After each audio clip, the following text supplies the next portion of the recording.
Welcome to Session 3 of Tips for Facilitating NVC Groups with Joy and Confidence. Today I'll be talking about how to navigate individual requests that divert from your group's purpose. When I first started teaching NVC, I thought that my job was to meet everybody's needs all the time. And I thought I was supposed to do this in a specific amount of time that we allotted, or at the very least to be willing to stay for as long as it took to meet all the needs. Can you relate to this? Have you experienced, like I have, marathon practice group sessions that last well beyond our capacity to hold empathic connection? Now I know that that's not realistic, and I know that my goal is to value all the needs, not necessarily to meet them all. In the first session of this series, I talked about how important it is for facilitators to develop skills for valuing all the needs. That means I want to value my needs, each individual's needs, and the group's needs.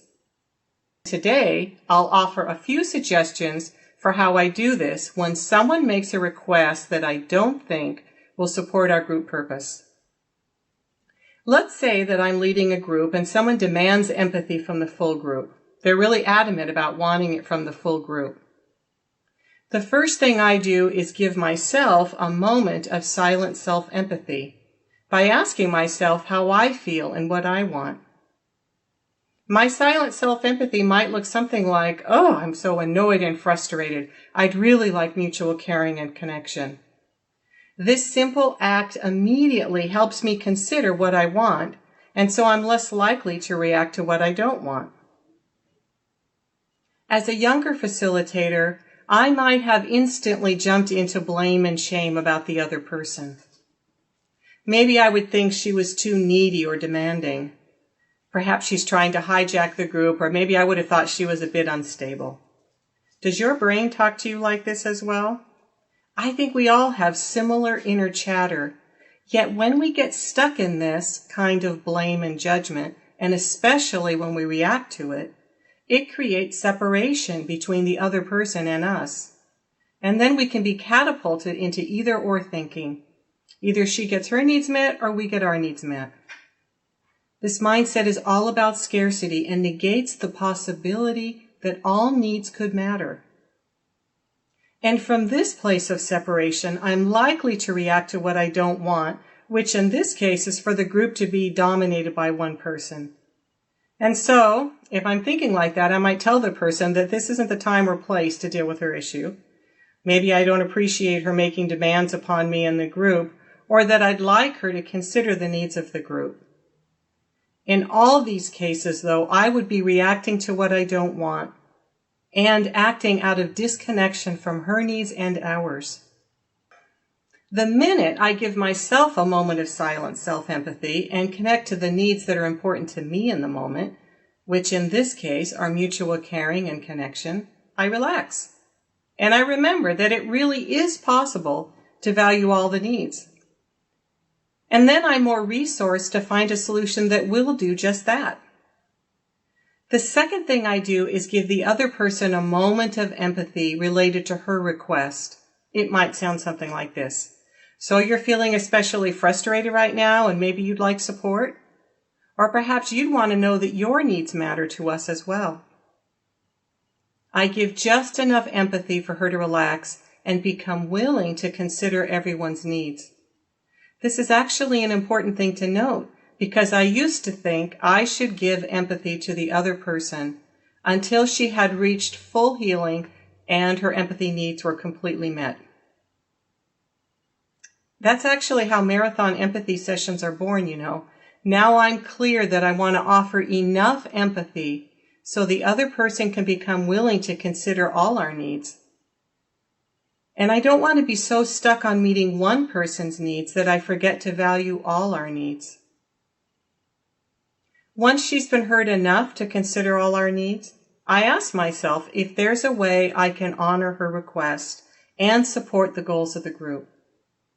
If I can, I make my suggestion to the group and seek consensus on how to proceed. If I can't, I might ask the group, through a show of hands, who would like to take time to give Sally empathy. And then a second request might be, who would prefer to continue on with what we're doing, before she made a request. If most people want to return to what we were working on before, I might say to her, seeing that the majority of people in the group would like to return to our original task, do you still have a request to receive empathy from the full group?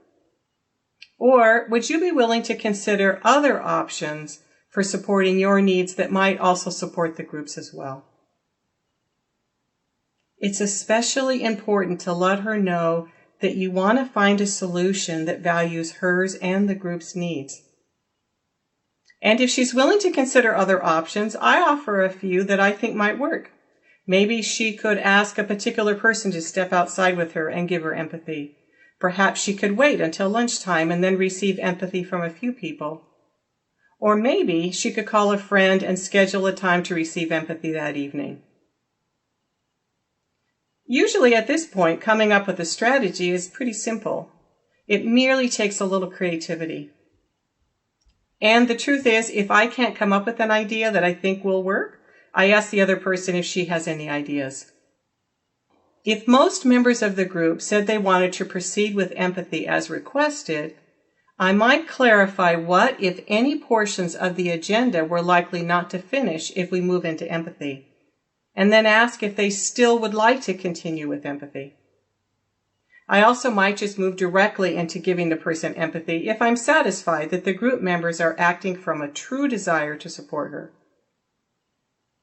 Much of the art in facilitation is in developing skill for sensing the group's energy and being creative about finding solutions that value all the needs. The most important starting point is remembering for yourself how important it is to live in the possibility that all needs could matter. And then to give yourself silent self-empathy to remember your needs in the moment. So you're better able to respond to what you want rather than react to what you don't want. Many of us have had moments when we forget to check in with our needs and we get stuck in our negative reactions. Shifting this is a developed skill that can take repeated reminders over time. If you miss the mark, consider giving yourself self-empathy when you get home, so you're not as likely to fall into shame or discouragement. And then take a few moments to consider how you'd like to handle a similar situation in the future so you can improve on it next time. Here are a few simple tips that I hope will support you. Number 1, if you're tempted to digress from your intended focus in support of an individual's request, consider letting the group know if you think you'll have time to work with the individual and complete your agenda. For instance, you might say something like, I'd like to see a show of hands of people who are open to offering empathy to this person. And just so you know, I'm confident we'll have plenty of time to do this and everything else on our agenda. Usually, people are only reluctant to digress from an agenda because they're worried that they will lose something that's precious to them, such as valuable time with the trainer, extra time for learning, enough time at break to relax and have some quiet time. Many times I've seen group members relax, even gasp in relief, when they realize that they can support an individual and meet their own needs. My second tip is how you phrase your request makes all the difference in the efficiency of navigating differing ideas for how to use group time. I often hear people make group requests in relation to feelings, such as raise your hand if you'd feel joy or feel comfortable in giving Sally empathy now. Consider truly, do you really want to know if people are comfortable, or would you prefer to know if they're willing? Believe it or not, there really are many situations when discussing people's feelings is an unnecessary use of time and can actually create more frustration and angst. My third tip is another request that I like a lot. I learned from Sociocracy, and it is, does anybody have a paramount objection, in this case to moving into empathy? This immediately distinguishes between preferences and deeply held values and gives the facilitator important information for determining how to proceed. My fourth tip is if you get flustered and can't get present enough to give yourself silent self-empathy or empathy to the other person, Suggest that everyone take a 10-minute break and take yourself aside to get centered. Here's what I know. If I'm connected with the needs and I make conscious choices about how to proceed, I'm living in harmony with my NVC values. And what I want to remember is to make my decisions while valuing all the needs as often as possible. I hope this was helpful for you and that you'll join me next month for the next session of Tips for Facilitating NVC Groups with Joy and Confidence. Thank you.